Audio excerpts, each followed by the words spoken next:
This set of videos chronicles our August 2024 trip to Alaska, incorporating both a land and ocean tour through Princess Cruise Lines. This involved a 12-day land tour and an 8-day inside passage cruise tour. One of the things we immediately noticed was how long it took to travel in Alaska. If one compares Alaska to the lower 48 states, the distance from the easternmost point to the westernmost point of the Aleutian Islands archipelago is roughly the distance from New York City to Los Angeles, and north to south is the distance from the Canadian border to Oklahoma City. We left Boston Logan International Airport at 9:15 in the morning of August 12th, arriving at O'Hare at 11:30. And here we are.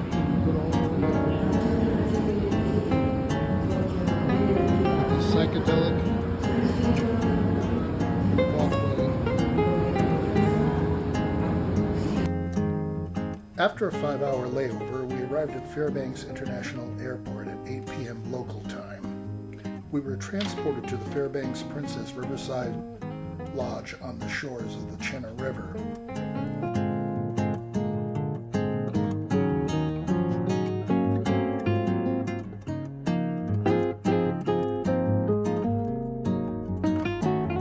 After settling into our room, we made our way to the Trackers Bar and Grill at around 11 p.m. for dinner, or 3 a.m. back home.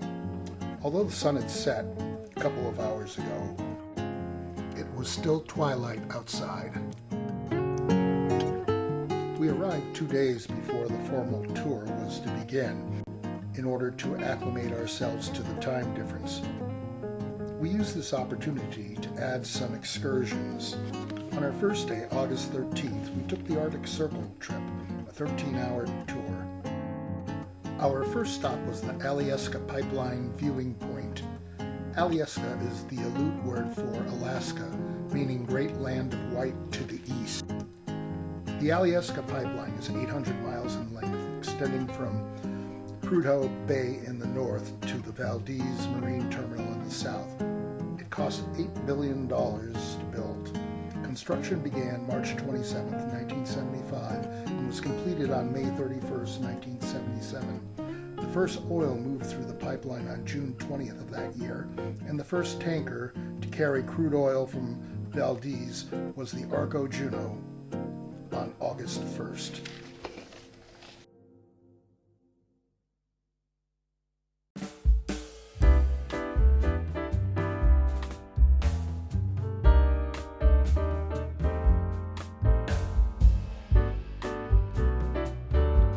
The pipes are 48 inches in diameter. They are built in a zigzag configuration to allow for expansion or contraction, as well as to allow for movement during earthquakes. Pigs are a device used to improve the oil flow and monitor the pipeline. They are launched and retrieved at pump stations and travel through the pipeline with the moving oil. They can detect small changes in the pipe wall thickness as well as shape. Fireweed, Epilobium angustifolium, is a common wildflower in Alaska. Its name comes from its ability to mass produce on recently burned over areas. Our second stop was the Dalton Highway sign. We first made a short rest stop at the Hilltop Restaurant and Marketplace. The Dalton Highway is a 414-mile road in Alaska. It begins at the Elliott Highway just north of Fairbanks and ends at the northern terminus at Deadhorse, an unincorporated community near the Arctic Ocean. It was built as a supply road to support the Alyeska Pipeline in 1974.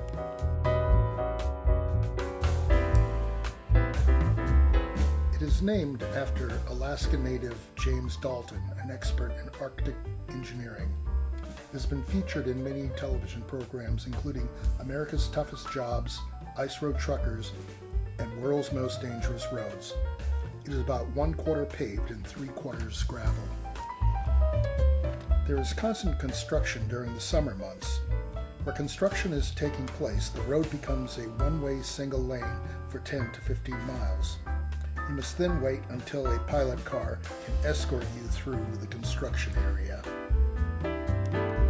After crossing the Yukon River, we stopped for lunch at the Yukon River camp.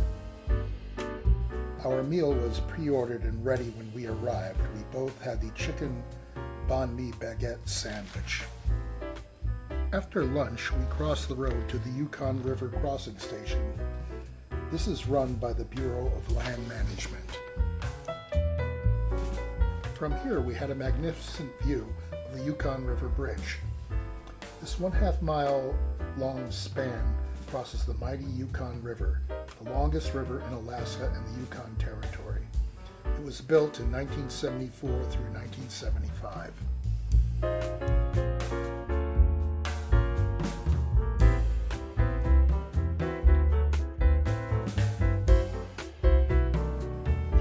We were able to get an up-close look at the black spruce, or Picea mariana, the most common tree along the Dalton Highway.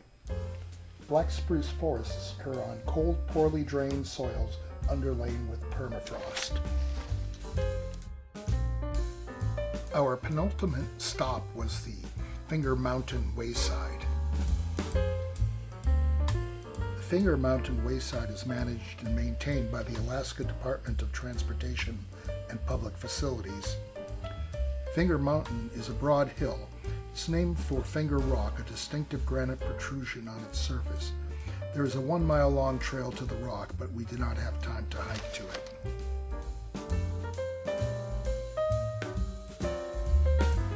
Instead, we took the 0.4 mile trail to the top of a small overlook, which gave panoramic views of the area, including unique rock formations called tors, the alpine tundra, and the Alyeska Pipeline.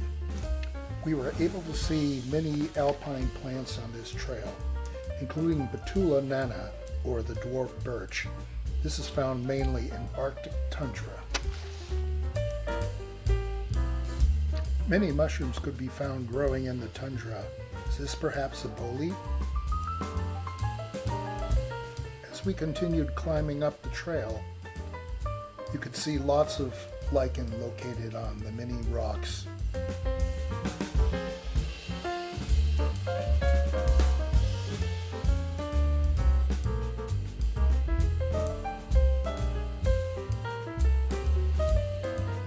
We also had great views of the Arctic tundra.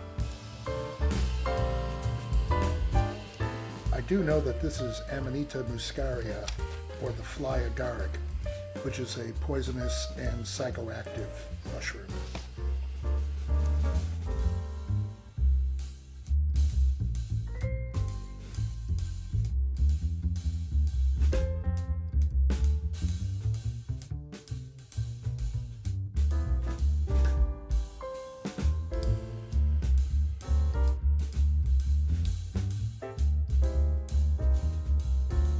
Here we see Dryas intergrifolia, or Arctic avens, a member of the rose family.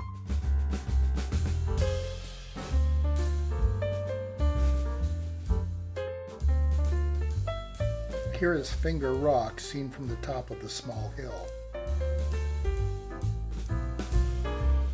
Many of the rocks in the area rise up from the ground through the freeze-thaw cycle.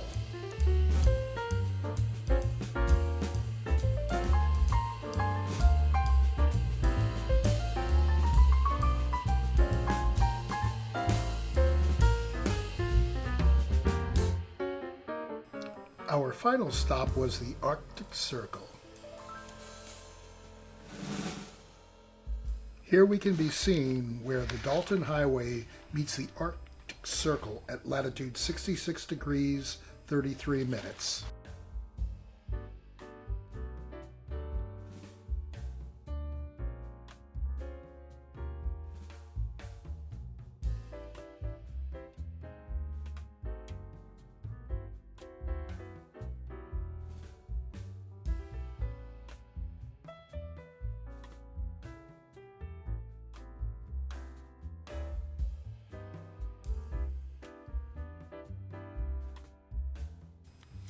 Here is Mary getting her official certificate for passing the Arctic Circle.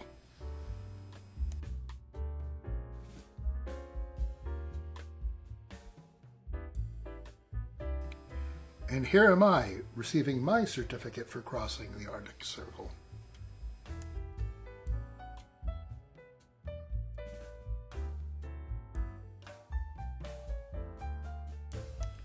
As we got ready to leave, I could only marvel at how much dust and dirt had gotten crusted on the van with which we made this voyage. Thank you for joining me on my recap of my first day on the trip that Mary and I made to Alaska in August of 2024. As you can see, I did buy some souvenirs. I have my Arctic Circle hat as well as my Arctic Circle vest. Join us for more of our adventures in Alaska.